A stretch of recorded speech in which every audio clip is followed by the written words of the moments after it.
사랑하는 여러분, 오늘 요한계시록 4장으로 말씀드리는데요. 말씀 제목은 하늘의 예배입니다. 여러분에게 은혜는 종일로 넘치기를 바랍니다. 요한계시록은 크게 세 가지로 나누죠. 즉 이미 본 것과 이제 있는 일과 그리고 장차 될 일인데 과거, 현재, 미래 이렇게 나눕니다. 그러면 요한계시록 4장은 과거, 현재, 미래 중에 언제 일입니까? 미래 일이에요. 그래서 예수 그리스도의 현현을 받으신 사도 요한이 이제 하나님 보좌 앞으로 이끌려 갑니다. 네, 앞으로 미래에 장차될 일이에요. 네, 그래서 자, 오늘 본문이 보면요, 이 일 후에 이렇게 이 말로 시작되죠. 자, 1절을 여러분들이 합독해 보십니다.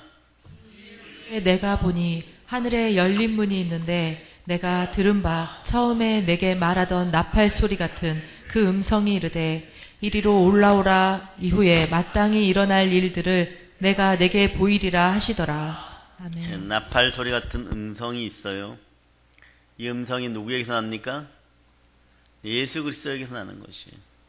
예수 그리스도에게서 나는 나팔 소리 같은 음성. 그 음성이 여러분의 마음을 깨우기를 바랍니다. 예. 부르심의 목적이 1절에 잘 나와 있죠. 이후에 마땅히 일어날 일들을 보이십니다. 미래에 일어날 일들이에요. 네, 미래에 일어날 일들. 미래에는 여러분들이요, 예수님의 재림을 보게 됩니다. 심판도 보게 됩니다. 그리고 천국에서 여러분들 부활 영생하게 된도 보게 됩니다. 네. 그런데 이런 것을 볼 수 있는 영들이 되기를 바랍니다. 여러분, 사도 요한이 부러우십니까? 그런데 사도 요한은 어떻게 하늘 보좌까지 그 영으로 이끌려갔을까요? 2절이 답을 해줘. 2절. 자, 2절을 여러분들이 합동하십니다. 내가 곧 성령에 감동되었더니 보라, 하늘에 보좌를 베풀었고 그 보좌 위에 앉으신 이가 있는데. 하나님의 계시를 받을 수 있었던 것은요, 먼저 성령 충만함을 받았던 거예요. 성령에 감동되었더니. 예. 사도 요한은 성령에 감동되어서 예수 그리스도의 음성을 들었습니다. 살아계신 주 하나님의 음성을 들었습니다. 네. 그리고 예수 그리스도의 부름을 따라서 환상 중에 무엇을 첫 번째로 봅니까? 하늘의 보좌를 봅니다. 보좌는 뭐예요? 왕자죠. 하나님의 통치권을 상징하는 하나님의 보좌입니다. 그런데 왜 이렇게 표시했을까요?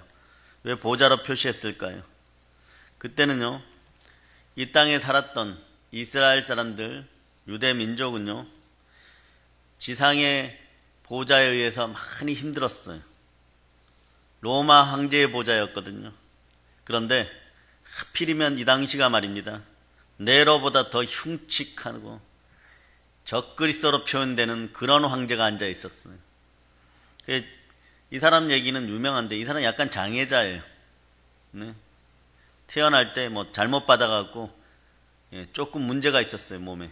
그러니까 이 컴플렉스가 되어가지고 처음에는 괜찮았는데 황제가 되기 전까지는, 황제가 되고 나가지고 이 상처가 덧나가지고 막 네로보다도 어마무시하게 기독교인들을 괴롭힙니다. 그 사람 이름이 도미티아누스예요.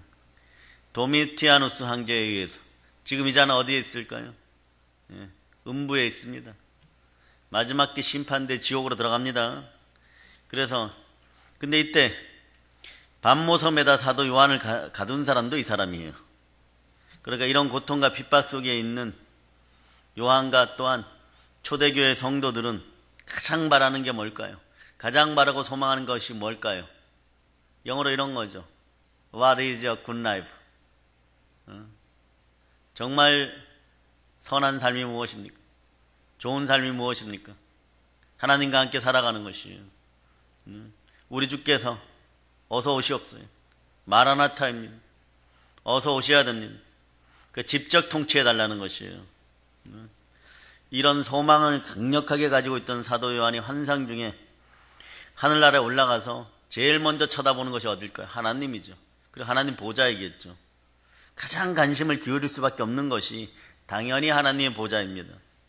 사도 요한이 성령에 감동되어 환상 중에 본 바에 의하면 하늘의 보좌가 쫙 베풀어 있고 그 보좌 위에 앉으신 이가 있습니다. 아주 겸손한 편이죠. 하나님이란 그 단어를 정면으로 못 씁니다. 겸손과 경외함으로 겸손과 경외함으로 겸손하게 표현합니다. 보좌 위에 앉으시니 그가 누구십니까? 만유의 주이신 하나님이십니다. 그런데 3절에 보면 어떻게 앉아 계시는지 묘사하고 있죠. 그래서 요한계시록 4장은요 그냥 통째로 갈 수 있는 거예요. 스토리예요 그냥. 천국 가서도 여러분들 예배 드립니다. 뭐 잘 먹고 잘 사는 건 그냥 이루어지는 일들이고요. 자, 그곳에 이런 일들이 있습니다. 자, 하늘 보좌 모습을 한번 보면 3절을 여러분들 읽어주시길 바랍니다. 앉으신 이의 모양이 벽옥과 홍보석 같고 또 무지개가 있어 보좌에 둘렸는데 그 모양이 녹보석 같더라. 벽옥과 홍보석과 녹보석은요 고대 세계에서 가장 귀하게 여기는 보석들이에요. 그래서 세계적이었죠. 세계적인 철학자 플라톤은요 그의 책 파에토에서 이 벽옥, 홍보석, 녹보석을요 전 세계를 대표하는 보석 중의 보석이라고 그렇게 표현했어요.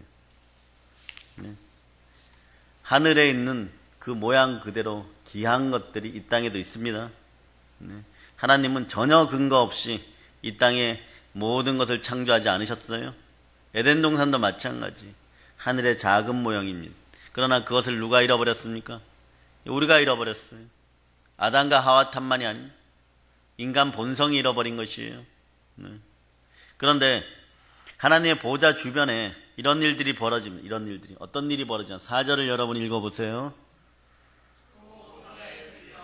24장로들이 있고 그 보좌들 위에 24장로들이 흰옷을 입고 머리에 금관을 쓰고 앉았더라. 여기서 24 보좌가 있고 24장로들이 있습니다. 이쪽에 12, 이쪽에 12 쭉 앉았어요. 이분들이 누굽니까? 장로라고 표현되어 있지만 사도 요한은 하나님 백성 전체를 상징하는 24명의 신앙인들의 모습을 이렇게 표현한 거예요. 그런데 24개의 보좌가 있다는 것이 이쪽에 좌에 12개, 우에 12개, 24개의 보좌가 온전하게 있습니다. 그 자리에 차지는 누굽니까? 그 자리에 차지는 누가 하는 거예요? 믿는 우리가 하는 것입니다.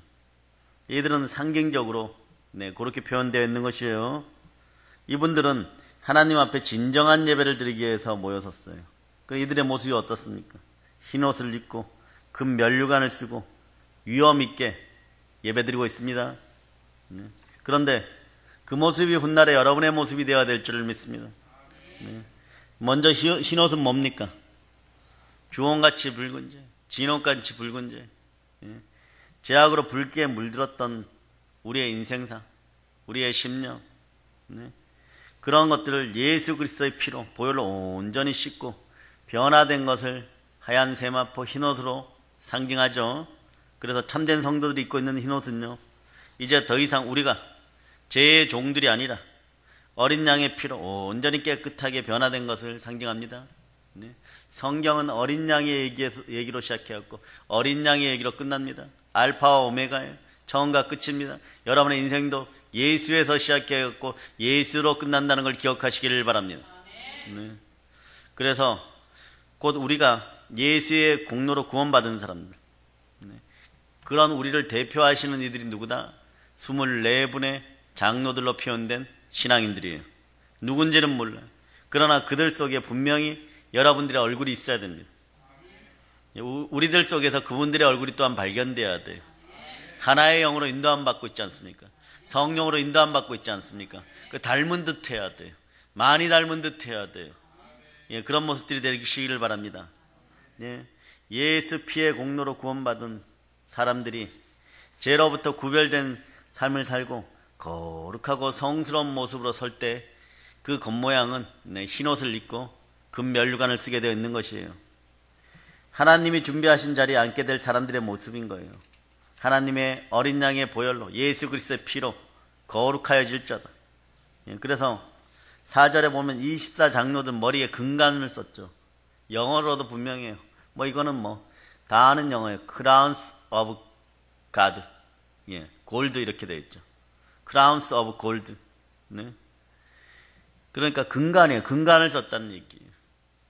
그러니까 요한계시록 2장 10절에서 죽도록 충성하라. 그리하면 내가 생명의 면류관을 너에게 주리라. 근간을 주리라 이런 뜻이에요. 영원히 변하지 않는 우승자의 올개관을 주리라 이런 뜻이에요. 그래서 예수 그리스도의 공로를 힘입어서 인생의 경주에서 삶의 목적을 분명히 하고 온전한 승리를 거둔 사람들이 받는 것이 근간, 즉 근면류관입니다. 사랑하는 여러분, 살다 보면요 어려울 수도 있고 힘들 수도 있어요. 그러나 하늘 보좌와 근면류관을 소망하시면 인생의 경주를 달려가시기를 바랍니다. 저는 가진 것도 없고 힘도 없고 약해요 이럴 수 있어요. 그러나 하나님은 공의의 하나님이십니다. 만유의 하나님이십니다. 우리의 약함을 모를까요? 시편 89편 11절을 한번 찾아봅니다. 11절. 자, 찾으셨죠? 자, 여러분들이 합독하십니다. 땅도 주의 것이라 세계와 그 중에 충만한 것을 주께서 건설하셨나이다. 예, 모든 것에 충만한 것을 다 건설하시고 하늘도 땅도 주의 것이고 음도 금도 전부 다 하나님의 것입니다. 네. 여러분 믿기지는 않지만 별이 지구보다 1500배가 더 크면은 얼마나 큰 거예요? 네?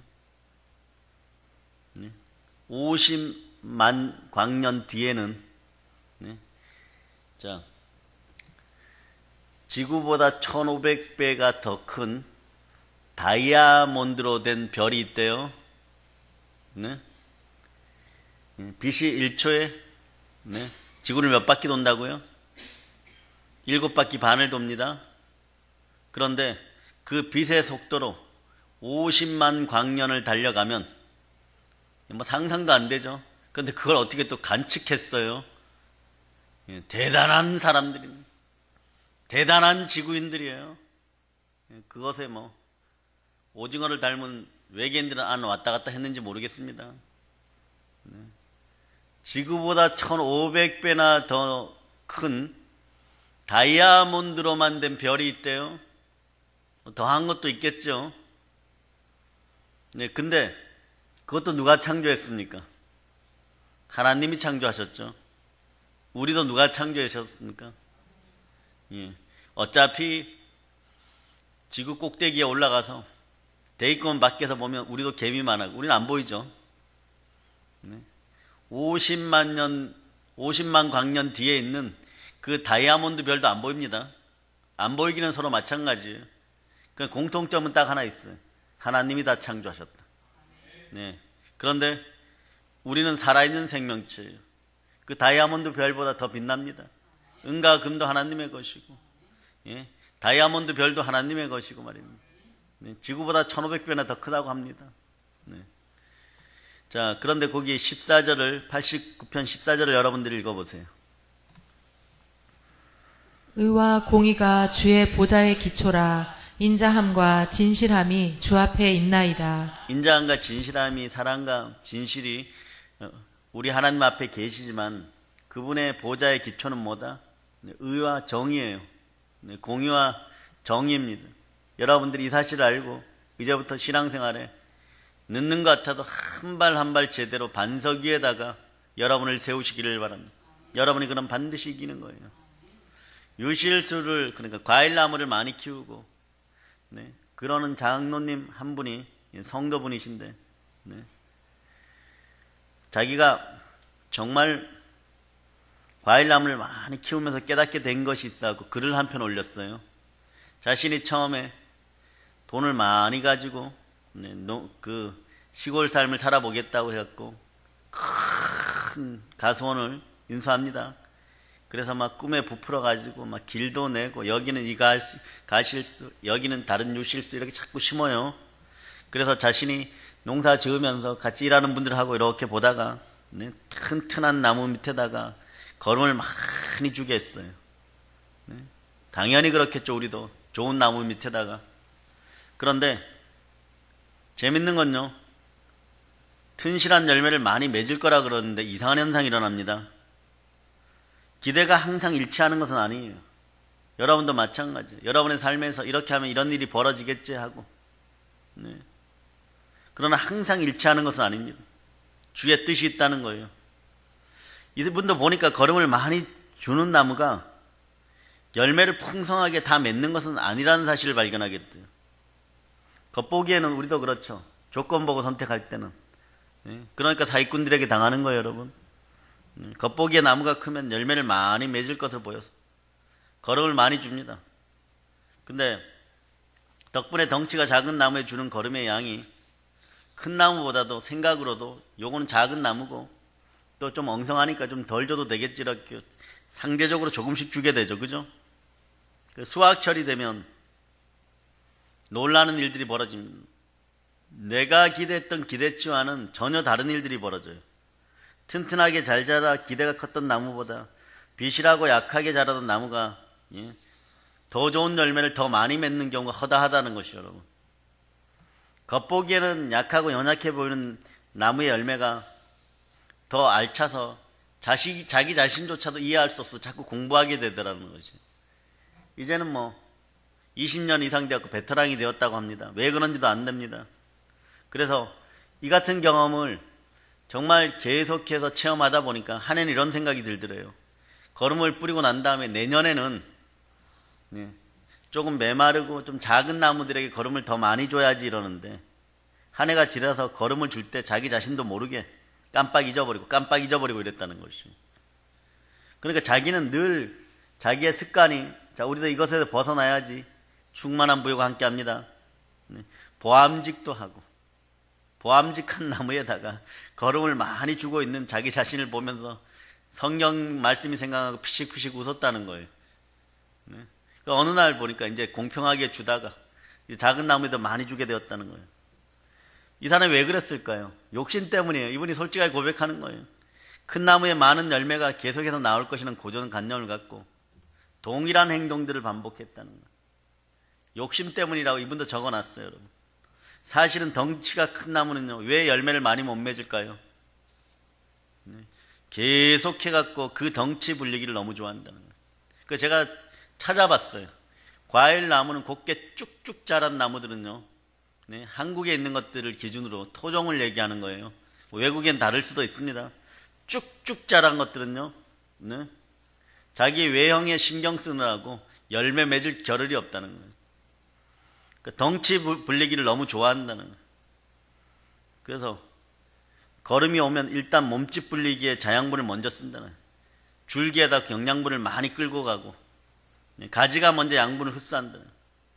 그 남은 양분을 저기 이제 나무 보이죠? 끝으로 보내가지고 열매 맺는 자양분이 된다는 거예요. 그러니까 그런 나무에 있는 것을 딱 따먹으면 맛이 없다는 거예요. 맛이 없다는 거예요, 여러분. 그 결과 덩치 큰 나무에서 맺히는 열매가 부실하게 되는 가능성은 점점 높아진다는 거예요. 이게 초보 농사꾼이었던 기농한 성도의 고백입니다. 하지만 외견상 비실비실한 나무는요, 양분을 소모할 줄기가 적어버린 거예요. 그러니까 그 결과 열매 쪽으로 말입니다. 자양분이 흘러갈 수밖에 없어요. 쓸데없는 데다가 쓰지 않고 열매 맺는 데다 막 집중해가지고 보낸다는 거예요. 하나가 맺혀도 달고 맛있다는 것이에요. 그래서 이런 사실을 알면서도 이분은요, 잊어버려가지고 또 거름 줄 때가 되면은 튼튼하고 좋은 나무에 잔뜩 주던 습관을 몇 년간 반복하다가 공부도 하고 또 마음의 결단도 깊이 하고 그래서 겨우 끊었다는 것입니다. 우리도 마찬가지예요. 조건 보고 무엇을 선택합니다. 잘 될 것이라고 하고 투자합니다. 다 넘어집니다. 우리 마음으로 계획할지라도 이루시는 분은 누구시라고요? 여호와 하나님. 이분의 기초는, 보좌의 기초는 의와 정의예요. 반석 위에다가 여러분들의 신앙으로 여러분의 신앙의 집을 짓는 여러분이 되시기를 바랍니다. 그러니까 우리도 사실 그랬잖아요. 어리석은 일들을 반복했잖아요. 그러나 희망이 있습니다. 이와 같이 성령도 우리의 연약함을 도우시나니 우리가 마땅히 빌바를 알지 못하나 오직 성령이 말할 수 없는 탄식으로 우리를 위하여 친히 간구하시니라. 단장은 연약해 보이는 믿음의 형제 자매의 모습은 때로는 안타깝고 답답하게 느껴집니다. 그러나 초대교회 12사도는 더 안타깝고 답답했을 거예요. 특히 성령님이 오시기 전에 마가의 다락방에서 베드로 사도는 가서 기도한다고 대답하고 전혀 기도에 힘쓰고는 있었지만 기도하다 문득문득 일어났을 때, 무릎이 아파서 일어났을 때 돌아다 보면 120명의 대부분이 되는 여자 성도들과 가난한 그들을 바라보면서 한숨만 쉬어졌을 거예요. 도대체 아무것도 할 수 없다고 생각했을 거예요. 그러나 성령께서 임재하시고 난 다음에 그들의 연약함을 채워주니까 그들에게 능력이 나타나서 7년간 예루살렘 성전은 에덴 동산을 재현합니다.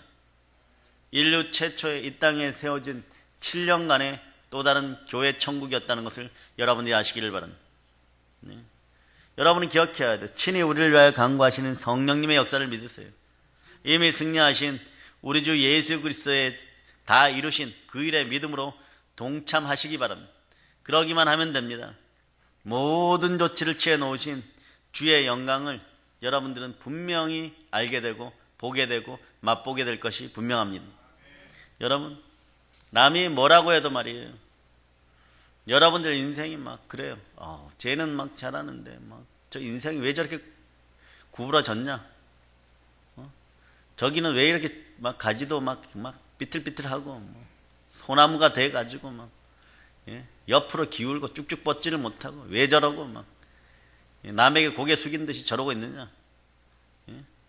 그게 벼랑 꼭대기에서 자라난 최상급 분재가 되는 그 소나무예요. 이거는 뭐 사람들이 발견만 하면 산삼보다 더 난리가 나죠. 위에 튼튼한 소나무에다 밧줄 걸고 내려가고 목숨 걸고 그곳을 깨트릴까봐 막 요즘은 뭐 드릴까지 가지고 내려가고 주변을 뚫어가지고 돌체 들어 올려가지고 그걸 싹싹 가다듬어 가지고 어디에다 전화 한 통 하면 뭐 부르는 게 값이라 그러죠. 3억이든 1억이든 달라는 게 값이라 그러죠.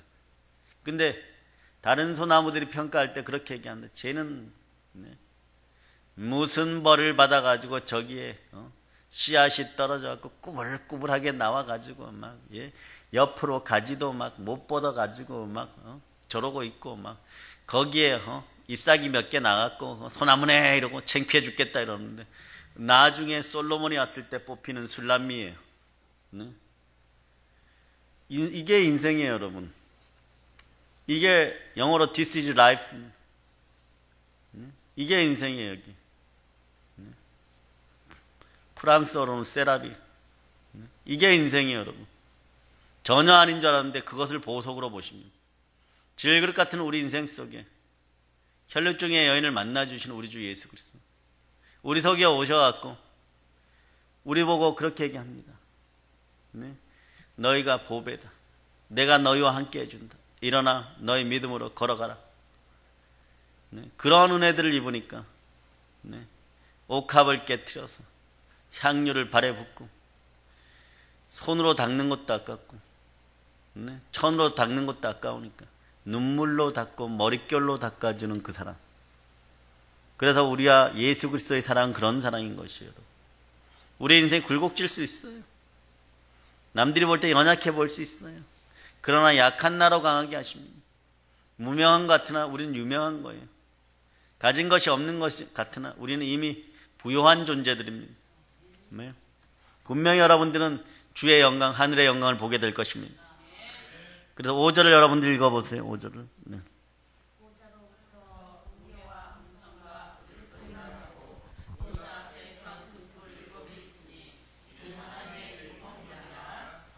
번개와 음성과 우레소리는 하나님의 인재와 현현과 심판을 상징하죠.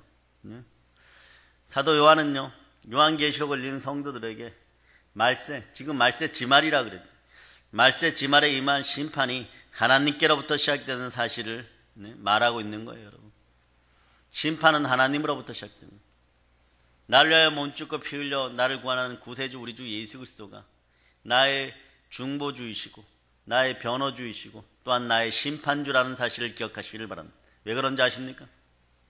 여러분들 속에 그분의 영이신 성령께서 주관하였기에 여러분이 어떠한 일을 행했고 여러분의 마음으로 무엇을 했는지 그 중심을 의와 정의로 바로 심판하십니다.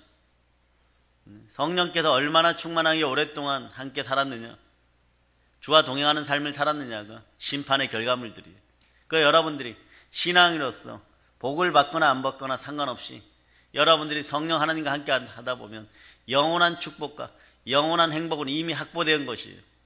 이 땅에서 이생의 자랑, 육체의 정욕, 안목의 정욕과 관련된 세상의 복은 거의 밥상에서 떨어지는 부스러기 정도밖에 안 되는데 우린 그것에 너무 집착하는 경우가 있죠.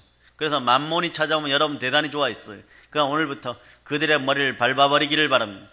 밟아버리고 주가 주시는 것을 사람이 떡으로만 사는 것이 아니라 하나님의 말씀, 생명의 양식으로 살아야 되는 것입니다. 그럴 수 있기를 축복합니다. 아멘 할렐루야. 예, 그러고 나면요, 이분의 사랑이 얼마나 큰지를 우리는 6절에서 발견할 수 있어요. 6절 한번 찾아와 보세요. 보좌 앞에 수정과 같은 유리 바다가 있고 보좌 가운데와 보좌 주위에 내 생물이 있는데 앞 뒤에 눈들이 가득하더라. 아멘 할렐루야. 사도 요한은 하나님 앞에 놓여진 수정과 같은 유리 바다를 보죠. 수정은 말씀입니다. 우리 심령의 모습이어야 돼요. 수정같이 맑은 생수가 여러분 마음에서 넘쳐나기를 바랍니다. 생수의 바다가 일어나니까 여러분 거룩한 나라는 무엇으로 확정하는지 아세요? 여러분 택하신 족속이고 왕같은 제사장 세 번째가 거룩한 나라라고 했는데 거룩한 나라는 말씀으로 전도로 확정하는 나라예요. 네? 그 나라가 이렇게 수정과 같은 유리바다처럼 여러분의 마음에서 이미 이루어지기를 바랍니다. 여러분 마음속에 나라는 무한대로 우주 공간보다 더 큰 공간으로 여러분들이 확대해 나갈 수가 있습니다. 드넓은 공간을 여러분이 느끼며 그 풍요를 누리며 살아가시기를 바랍니다. 보이지 않는 세계가 이미 이렇게 풍요한 세계가 되면 보이는 세계에서 영혼이 잘된 같이 범사가 잘되고 강건하게 되는 것이에요. 그리고 어려운 일이 있을 때 주의 손으로 그 어려움을 제껴주시고 여러분이 한난 가운데서 반드시 이기게 되어 있음을 여러분들이 기억하시기를 바랍니다. 예? 바다와 같이 넓은 것이 보좌 앞에 펼쳐져 있어요. 네? 그러니까 이 넓은 바다가 모든 것을 초월하신 하나님께서 보여주시는 그분의 마음이시기도 합니다. 그분이 우리를 향한 생각이시기도 합니다. 늘 그분은 수정같이 맑은 바다로 보좌 앞으로 우리를 초대합니다. 네, 그래서 로마서 11장 33절 한번 찾아보세요. 11장 33절.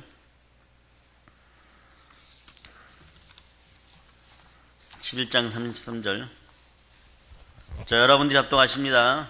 깊도다 하나님의 지혜와 지식의 풍성하며 그의 판단은 헤아리지 못할 것이며 그의 길은 찾지 못할 것이로다. 성도는요, 자신이 하나님의 창조물임을 바르게 인식해야 돼요.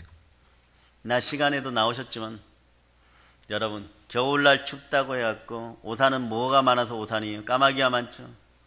까마귀하고 까치들이 얼어 죽을 때 자기를 동정하는 걸 봤습니까? 변명하는 걸 봤습니까? 핑계대는 걸 봤습니까? 그냥 하나님의 창조의 원리에 의해서 갑자기 날씨가 더워지거나 추워지면 얼어 죽으면 죽는 대로 가는 거예요. 인간만이 하나님께 불순종하여 불순종의 아들들과 타협하고 살고자 발버둥치다가 결국은 영원한 죽음을 맞이하는 것입니다. 여러분 속에서 가난의 근성들이 떠나가기를 바랍니다. 제가 과거에 사업을 하다가 서울에서 한번 황당한 일이 있었어요. 지갑에 7만 원이 있었는데 사업장에 도착해 보니까 뒷주머니에 젊을 때 넣는 버릇이 있죠. 지갑에. 그 지갑을 택시에서 요금 내고 넣다가 놓고 나온 거예요. 네? 그러고 났는데 그게 지갑이 안 돌아올 줄 알았어요. 근데 그날 저녁에 전화기에 어떤 전화번호가 꼽혀 있어가지고 전화를 했더니 그분이 찾아오셨어요. 네. 그래서 저들 사업장까지 오셨습니다. 그래서 지갑을 보니까 7만 원이 있어갖고 드리려고 그랬어요. 안 받겠대요. 아유, 괜찮습니다. 이러고. 더 못 드려서 죄송합니다. 은행 갈 시간이 없습니다. 이렇게 드리려고 했더니 그분이 화를 막 내는 거예요. 저보다 한 10살은 많아 보이시는 거예요. 네. 그래서 그분이 그러는 거예요. 다음에 혹시나 어디 긴 곳을 가게 될 때 저희 차를 이용해 주시고 그때 그냥 주인이 누구 것인지를 알기 때문에 저희가 돌려주고 싶은 것뿐입니다. 제가 참 무안했었어요. 근데 그분 얼굴이 많이 빛나고 있었어요. 나중에 볼 때 그때는 발견하지 못했지만 그분 택시에는 십자가가 걸려 있었습니다. 가난의 근성이 없는 거예요, 여러분. 가난의 근성이 없는 거예요. 또 그분이 그런 얘기 했어요. 우리가 한 나라에 살아가니까 나중에 만나서 차 한잔 사줄 때 친구가 됩시다. 10살은 더 많아 보이는. 근데 그날 이후에는 못 봤어요. 그때 7만 원이면요. 그래도 좀 괜찮은 크기였겠죠. 20년 전이니까 말이죠. 네. 여러분, 새들 중에는 독수리도 있고, 네, 말똥가리도 있고, 칠면조도 있습니다. 독수리는 하늘 높이 나르면서, 네, 모든 걸 살펴보고 구걸하는 습성들이 없어요. 그 말똥가리는 어떻습니까? 고만고만한 새들끼리 자기보다 낮은 새를 이렇게 탁탁 때려가면서 예, 하늘로 날아오르고 그런 습성들이 있다 그래요. 이게 보통 인간들이 살아가는 모습이에요. 제일 쓸모없는 새가 하나 있어. 이 칠면조예요, 칠면조. 칠면조는 새는 새가 맞죠? 조자가 들어가니까. 납니까, 못 납니까? 못 날아요. 근데 못 나는데 나는 척 하느라고 날개를 절대 안 펴니다. 그 새인 척하고 살아가느라고 정말 힘들 거예요. 이런 부류는 되지 말아요. 우리들 마음속에 이렇게 풍성한 하나님 보좌 앞으로 나갈 수 있는 기회가 주어졌는데 가난한 칠면조의 근성을 버리시기를 바랍니다. 예, 말똥가리에서 독수리로 날아오르시기를 바랍니다. 우리는 절대로 신앙인들은 칠면조 같아서는 안 되는 것입니다. 네, 깊도다 하나님의 지혜와 지식에 부여하며 그의 판단은 측량치 못할 것이고 그의 길은 찾지 못할 것입니다. 네. 오늘 문득 그 생각이 났어요. 지갑을 줬었는데 그런 분도 있었구나. 그분이 두 번째 거절할 때 약간 한한 표정이었어요. 내가 거지냐 이 표정. 아마 그분이 인생 자체가 즐거울 겁니다. 어쩌면 신앙인이 맞을 거예요. 우리들은 막 얼싸 좋다고 막 받겠죠. 공짜 돈인데 하루 일당은 벌었는데 막 이러면. 네. 여러분, 인간과 하나님 자신과의 질적 차이를 인식하고 살아가야 됩니다. 그분이 우리를 도우십니다. 그리할 때 비로소 우리는요, 하나님이 계획하신 종말의 마지막 때 여러 가지 사건을 바로 이해할 수 있어요. 오늘 대한민국이 전 세계의 중심이 되고 있음도 이해할 수가 있는 것이. 뭐 우리가 할 수 있는 일이 있겠어요. 네, 뜻하신 바대로 우리는 기도하는 것입니다. 그러나 이런 심정은 아니어야 됩니다. 뭐 별일이 있겠어? 나라가 망하겠어? 다 그러고 사는데 이게 칠면조예요, 여러분. 이 나라가 동방의 이스라엘로 바로 설 수 있도록 그렇게 기도하는 독수리 같은 그런 인생들이 되시기를 바랍니다. 그래서 사도 요한은요, 보좌 주의 네 생물을 표시하는데 앞뒤에 눈들이 카탁하다라고 표시하죠. 여기 네 생물에 대해서 구체적인 의견들을 많은 신학자들이 교류하고 또 많은 신앙인들이 알고 싶어 했는데 가장 강력한 주도적인 견해는 뭐냐 그러면 세상에 날짐승도 있고 들짐승도 있고 바다의 생물도 있고 뭐 기어다니는 것도 있고 땅속에 있는 것들도 있는데 모든 피조물들의 대표라는 견해가 지배적입니다. 사도 요한은 이 네 생물을 설명하면서 가장 큰 특징을 뭐라고 표현합니까? 눈이에요, 눈. 앞뒤에 눈들이 가득하더라. 우리는 네 생물의 눈처럼 영적으로 항상 끼어 있어서 하나님 아버지를 앙망하고 천국을 소망하고 천국을 확장하는 그런 성도들 되시기를 바랍니다. 그러니까 여러분 7절을 여러분들이 한번 합독해 보세요. 첫째 생물은 사자 같고 그 둘째 생물은 송아지 같고 그 셋째 생물은 얼굴이 사람 같고 그 넷째 생물은 날아가는 독수리 같은데. 사자, 송아지, 사람, 독수리 같다고 그렇게 기록되어 있죠.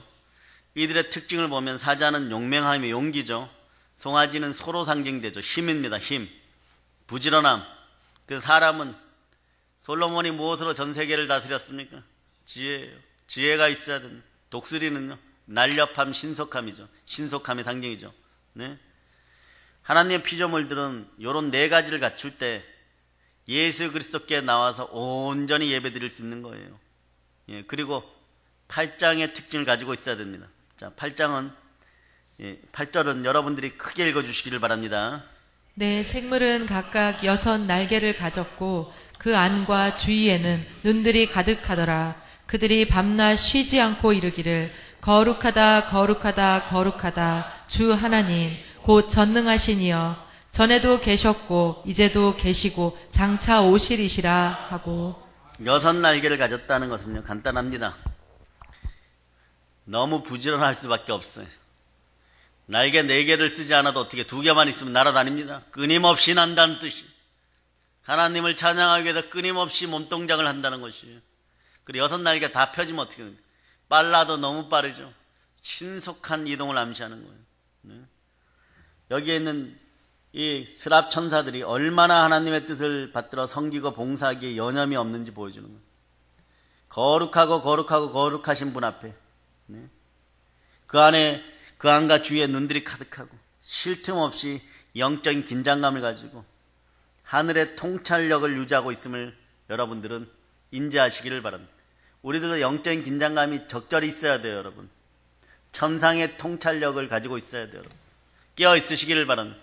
그렇지 않고 막 일일이 가르쳐갖고 얘기를 하면 10을 가르쳤는데 9은 까먹고 뭐 하나도 제대로 기억을 못하고, 네. 그러지 않기를 바랍니다. 하나를 가르치면 10은 몰라도 적어도 2-3은 깨닫는 여러분이 되시기를 바랍니다. 이게 조화로움이에요, 여러분. 천국은 협동으로 이루어지는 것이 아니에요. 인간 세상이나 경쟁을 하기 때문에 협동하자 이러지. 네. 천국은 조화로운 세상입니다. 척 보면 압니다. 척 보면 그냥 하는 거예요, 여러분. 시온은 조화의 장소인 것이에요. 오리온 쪼꼬빠이에요. 말하지 않아도 알아요, 여러분. 뭘 일일이 다 가르쳐가지고. 네. 교회도 마찬가지예요. 여러분 그 조화로움 속으로, 시온의 축복 속으로 여러분이 걸어 들어오려고 그러면 이런 식이어야 돼요. 영적인 긴장감은 늘 좀 가지고 있어야 돼요. 그 천상의 통찰력들을 좀 가지고 살아야 됩니다. 신앙의 연수가 더해갈수록 그럴 수 있어야 돼요, 여러분. 처음에 교회 와서 성령 받은 사람들은 좀 그냥 그대로 내버려 두세요. 실수가 있어도. 그게 막 통통통 뛰어다녀요, 막. 성령을 처음 받으면 어떻습니까? 좋아가지고 막 이런 기분 처음이에요, 막. 그러고 바위가 갈라지는 듯한 느낌이에요, 막. 세상에서 제일 똑똑한 사람 같아요, 뭐. 그리고 갑자기 있잖아요, 네. 학교 다닐 때는 국어 시험 성적이 30점도 안 됐는데 갑자기 막 시편을 쓴다고 하는 사람도 있고, 네. 저처럼 찬송도 잘 못하는데 갑자기 작곡을 해갖고 영광으로 돌려드리겠습니다. 기타 들고 왔다 갔다 하고 막 그럽니다. 그럴 때도 좀 내버려 두세요, 여러분. 그 시기가 있어요. 그 시기가 좀 오래 가라고 기도해 주세요. 그 시기 끝나면 어떻습니까? 한참 침묵의 시기잖아요. 성장통 겪으면서 잘하라 막 이러고.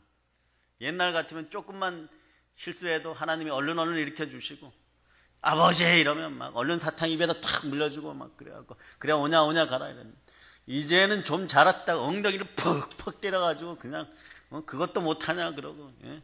아버지 좀 도와주세요 이러면 아버지 등산 갔다 뭐 이러고. 그러는 단계가 있어요.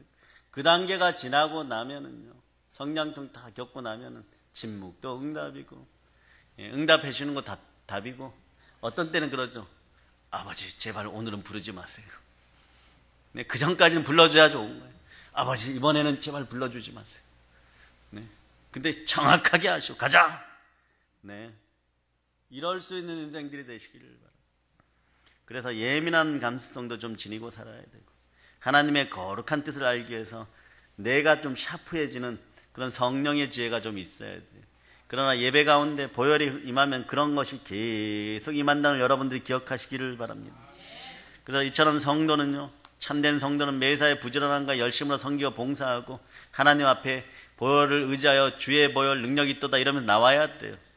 때로는요 담대함이 필요합니다. 좀 실수하고 넘어져도 아버지 하나님, 네, 그래도 자식이지 않습니까? 막 이러고, 예, 나와서 예배에 집중하고 다시는, 예, 그런 것들을 반복하지 않기 위해서, 네, 항상 기뻐하고 쉬지 말고 기도하고 범사에 감사하기 위해서 야금 모든 모양이라도 버리고 피 흘리기까지 싸워야 되는 거예요, 여러분.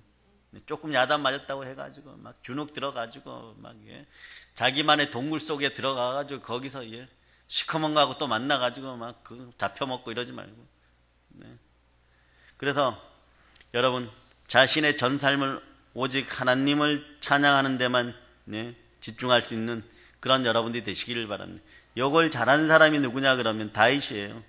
시편 146편 2절을 찾아봅니다. 136편 2절 찾으셨죠? 자, 큰 목소리로 합독해 주세요. 자, 시편 146편 2절 146편 2절. 나의 생전에 여호와를 찬양하며 나의 평생에 내 하나님을 찬송하리로다. 네, 이렇게 되면 복 중에 복이죠, 여러분. 잘 들어보세요. 이렇게 할 수 있습니까, 여러분? 여러분 생전에 늘 여호와를 찬송하고 나의 평생에 내 하나님을 영원히 찬송하는 이런 단계가 여러분 이루어집니까? 뭐가 이루어지려고 그러면 문제 생기고, 뭐 좀 하려고 그러면 문제 서지고, 이것만 해결되면 잘하려고 그러는데 이상하게 오래 가버리고. 그런데 이런 단계가 된다는 것은 영혼육의 골고루 축복을 받아서 영권, 인권, 물권을 축복받고 영혼이 잘된 같이 범사가 잘 되어서 무엇보다도 영의 눈이 열린 상태라는 거예요. 그래서 예수로 행복하고 예수로 마지막까지 행복할 수 있는 사람들의 모습인 거예요. 이런 복이 여러분에게 임해야 되잖아, 그죠? 예? 응답의 인생보다는 축복의 인생들이 돼야 돼요. 응답의 인생도 여러분들은 부러워할 거예요. 기도했더니 어떤지 뭐가 이루어졌더라. 그렇지 않아요. 그런 사람들은 나중에 큰 문제가 생기면 또 기도해야 돼요, 여러분. 그러나 여러분의 인생 가운데서 주와 늘 동행하면서 그분이 우리 마음의 삶의 주인이 되셔가지고 삶과 마음의 주인이 되신 그분께서 알으셔가지고 여러분의 인생 가운데서 기도하는 것도 들어주시고 기도하지 않은 것도 들어주시고 미리미리 예비하여 주시고 시와 때마다 돕는 그런 은혜가 있기를 바랍니다. 그러면 나의 생전에 여호와를 찬양하고 나의 평생에 내 하나님을 찬송하는 일이 늘 가까운 일이 되어버린 거예요. 이 구절이 여러분의 구절이 되기를 바랍니다. 여러분의 삶에서 그대로 드러나기를 축복합니다. 우리 예수 그리스도께서는요, 이러한 찬양을 가장 값지게 여기시고 가장 기뻐하십니다. 오늘 여기 보면 8절에 보면 거룩하다는 말이 몇 번 나와요? 3번 나오죠. 제가 가끔씩 그런 얘기하죠. 성경에 신약성경 뭐 진실로 가라사대 뭐 이런 얘기가 나오면, 이런 강조법이 나오면 반드시 그것을 지키면 어떻게 된다고요? 복되다. 복의 비밀은 이렇게 강조용법이 있을 때 진실로 이렇게 얘기하거나 그 다음 성경 구절을 반드시 지키란 얘기예요. 반드시 지켜나갈 때 여러분의 삶이 복돼요. 그런데 여기서는 거룩하다가 어떤 모습입니까? 3번 강조되었어요. 유대인들의 사고에 의하면 같은 말을 2번 하면 강조고 3번 강조하면 최상급이에요. 이건 절대적으로 이루어져야 되는 일들이고 지켜야 되는 것이에요. 여러분들은 오늘 최상급의 찬양을 들으십니까? 자, 마이크 잡으신 분이 앞에서 선창하면 여러분들은 목이 터져라고 한번 그 구절을 따라 하시기를 바랍니다. 자, 시작. 거룩하다 주 하나님 곧 전능하시니여 전에도 계셨고 이제도 계시고 장차 오시리시라. 자, 이런 게 복된 거예요, 여러분. 이렇게 찬양해 보세요. 이렇게 목이 터져라고 매달려 보세요. 은혜와 은총이 함께합니다. 자, 그런 의미에서 큰 목소리를 한 번 더 합니다. 거룩하다 주 하나님 곧 전능하시니여 전에도 계셨고 이제도 계시고 장차 오시리시라. 아멘, 할렐루야. 네, 여러분, 그러니까 어떻겠어요? 이런 것이 하나님이 기뻐 받으시는 최상급의 찬양입니다. 최상의 것을 드렸는데 소자에게 물 한 모금을, 물 한 잔을 헌신하여도 주께서는 너가 나를 고달프고 힘들고 옥에 갇혔을 때 도왔다고 하면서 나와 함께 나의 보좌로 나아가자 그러시는 분이신데, 이렇게 최상급의 것을 드렸는데 어떤 모습이시겠어요, 여러분? 여러분이 이런 찬양의 최상급을 교회 안에서나 교회 밖에서 늘 드릴 수 있기를 축복합니다. 여러분의 삶으로 성령의 기름 부음이 함께하여서 그리스도의 혼인잔치에 들어가는 현명한 5천원처럼 여러분의 기름병을 매일매일 채워놓으시기를 바랍니다. 자, 그래 9절 여러분 읽어보세요. 9절. 이 보좌에 앉으사 세세토록 살아계시는 이에게 영광과 존귀와 감사를 돌릴 때에, 여기 있는 네 생물들이 영광과 존귀와 감사를 보좌에 앉으신 하나님께 돌린다고 되어 있죠. 어떻게? 신속하고 부지런하게 용기 있게 힘이 넘치게 지혜롭게, 정말 날렵하고 샤프하고 신속하게 계속 드린다는 거예요. 그러니까 계속해서 보면요, 24장로들도 하늘에서 뭘 하냐 그러면 예배 드리는 거예요. 경배하는 거예요, 여러분. 10절 여러분 읽어보세요. 10절. 장로들이 보좌에 앉으신 이 앞에 엎드려 세세토록 살아계시는 이에게 경배하고 자기의 관을 보좌 앞에 드리며 이르되, 빈대떡을 100장씩 부쳐 먹고 말입니다.